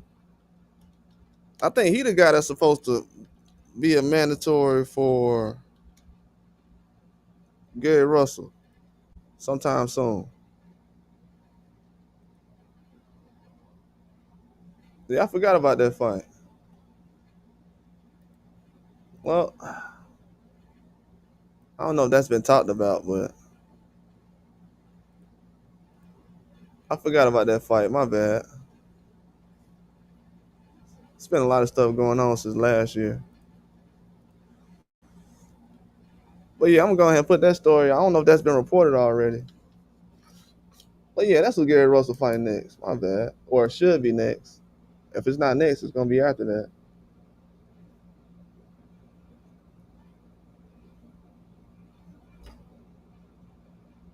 Yeah, I was wondering. I said, why he ain't calling nobody up? That's why.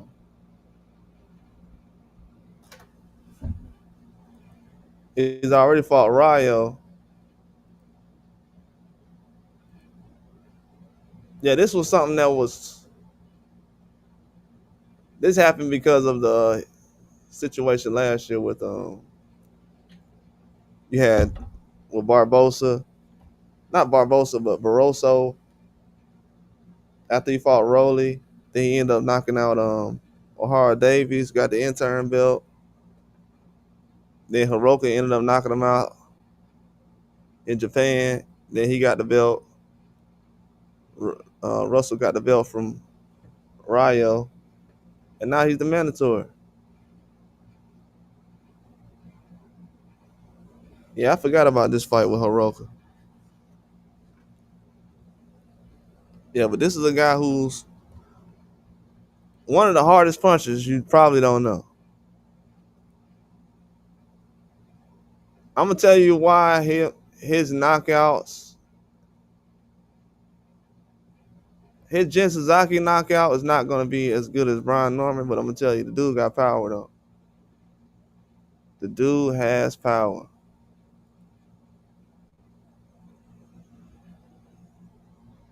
I don't want to talk crazy, but he's one of the hardest punchers I've seen in boxing though.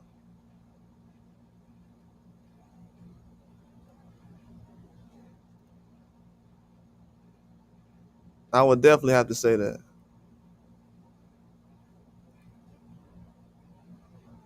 But this is the fight that they're gonna go through with.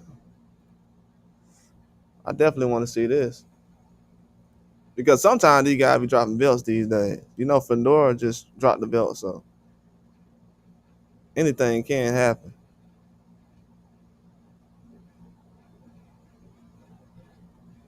Yeah, that's gonna be a good fight though. That would actually be a good fight. I haven't heard too many people talking about it with Gary Russell and Hiroka. But yeah, that would be a good fight though.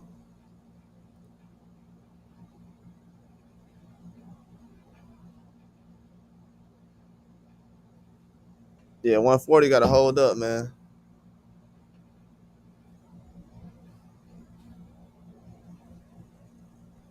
Yeah, this dude Hiroka, I'm gonna be honest with y'all. This dude Hiroka, this ain't gonna be no easy fight for Gary Antoine Russell, bro. I'm gonna let y'all know that right now.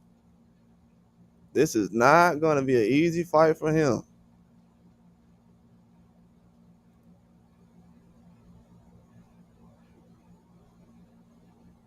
No, it's no easy fights at 140. There's no easy fights at 140. This is not gonna be an easy fight for him. The dude Hiroka might be the best fighter in Japan. I know they got a lot of noise around Nakatani and Inoue, but he trained around these same guys, and they feel like he that guy too.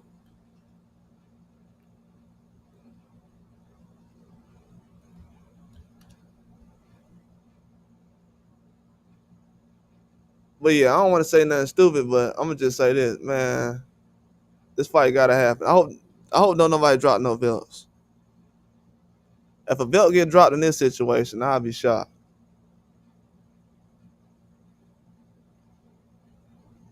But like I said, this dude Hiroka is one of the hardest punchers I've seen. He's one of the hardest punchers I've seen in boxing. Period. Across the board.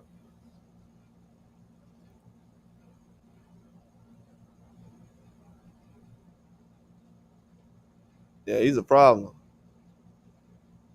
And they saying the dude's 6 foot at 140. I don't know how tall he is, but on a lot of his pictures, he's tall. But if he's 140, that's crazy. And 140, 6 foot, they got him at 5'11" on and a half on box red though. Yeah, he's like 6 foot. Damn, that dude's 6 foot at 140. Yeah, Gary Russell gonna have it. That's gonna be a hard fight for him.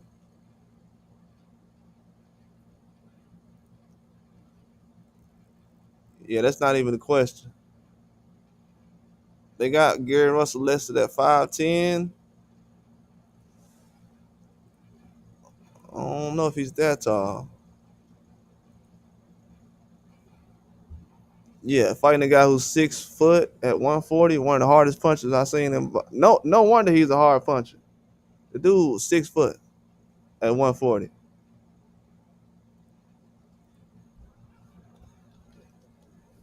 And solid too, not skinny or frail.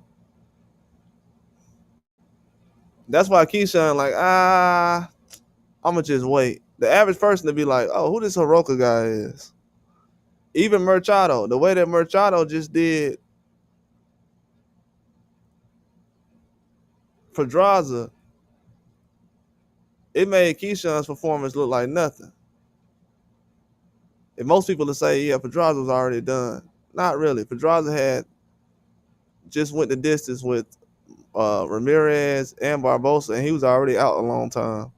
Not a long time, but he wasn't fighting back-to-back hard fights. He had a lot of breaks in between. Yeah, he's only fighting like every 12 months anyways. So he's not taking a lot of damage. But Machado stopped Pedraza pretty easy that last fight.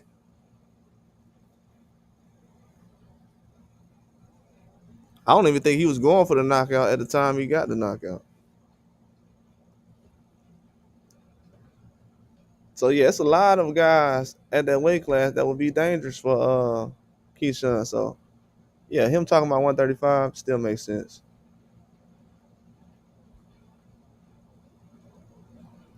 It still makes sense. But that's why tonight is going to be a huge factor in what we're talking about right now with Kenneth Sims and Duarte. This fight tonight, whoever wins this fight tonight could find themselves fighting with Turkey on the next card or upcoming card early next year. If some December happens, possibly they don't have too many December fights lined up already. But 140 it's still a good weight class. Lost a lot of names, but you still have talent coming from 135 through there. And if a lot of guys from 135 go to 140, then to 147, or just from 35 to 140, you still don't have a elite household name, and you have the access to get that fight. It's not looking bad now, but it'll look bad next year. I would hate to be an older fighter and my resume is like on Abdullah Mason's level.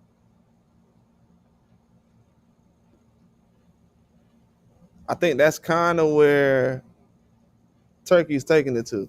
Well, it's not kind of. That's what Turkey's taking it to. He's taking it to the point now where people are going to be judged off their work, and he's just trying to get a lot of work put out there to be judged. It's only a certain amount of guys really taking those tough fights. Only a certain amount. That Brian Norman and Devin Haney fight getting made put a lot of pressure on everybody from 135 to 147. A lot of people was using those two guys' names as distractions. Now that Turkey got that out the way, I think he purposely did that. He made that fight so fast. I think he did it on purpose because he wanted to get all that out of the way and see all the people that was behind those two guys. Okay, what are y'all gonna do? Oh well, I have this, I have that. Oh, that's why Turkey came out and said, "Hey, Devin Haney the only one that want to fight. Everybody else dragging their feet."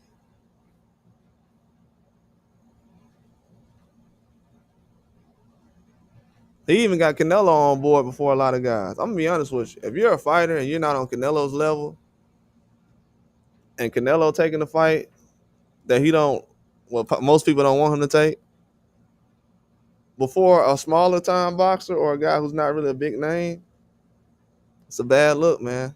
And people are saying, yeah, we got too much of that Floyd stuff going on in boxing where guys don't want to fight each other. I just think some guys just think they're bigger than what they are, and some promoters are putting their fighters in bad positions because they're trying to preserve a certain fight. And they have to realize when each year goes by, certain fights lose its excitement. Certain fights lose excitement all the time.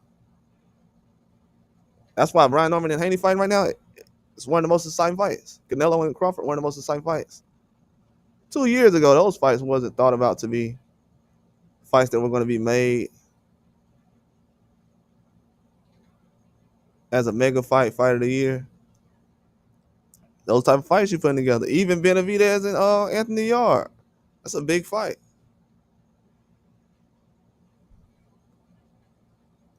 That's a very big fight. So I think Turkey Al-Sheikh is just going to humiliate a lot of people just by just putting fights together. He's not going to try to call nobody out and make certain boxers look crazy. I know he did make a joke with Tim Tszyu recently. But people have to understand this guy was just a fan 2 years ago. He wasn't in the position he's in right now. He was a fan like 2 years ago. Like Jake Paul has been in boxing longer than Turkey Al-Sheikh.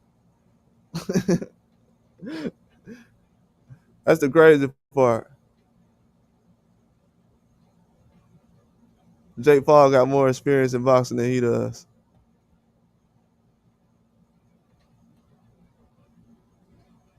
But yeah, he's gonna have certain guys. They're gonna have to show up. He's gonna judge them off their work. And people was upset, but he was judging Tim Tszyu off of his performances. Tim Tszyu said he didn't want to work with Turkey. He putting out in the open. And Turkey like, see what happened?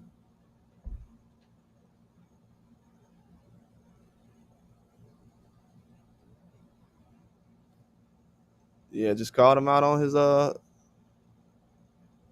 his stuff, man. But I appreciate everybody for coming through the live, man. I'm gonna be back on later on tonight when we had that Duarte and Kenneth Sims fight. It's gonna be a very good fight too. But yeah, it's a lot of stuff that's going on in boxing, but they're gonna have some good changes being made in boxing, though, I'm telling you. The changes that's gonna be made, it's always changes that need to be made, but these are gonna be good changes. Very good changes. Dudes gotta really show up now.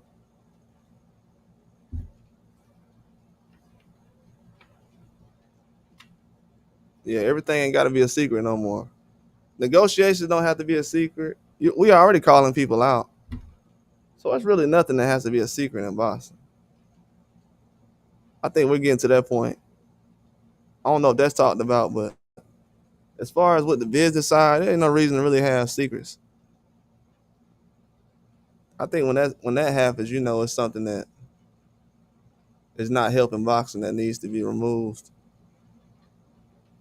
But yeah, man, I appreciate everybody for coming through. Be back on here later on, man. Appreciate everybody for coming through the live. We got more news come out later on.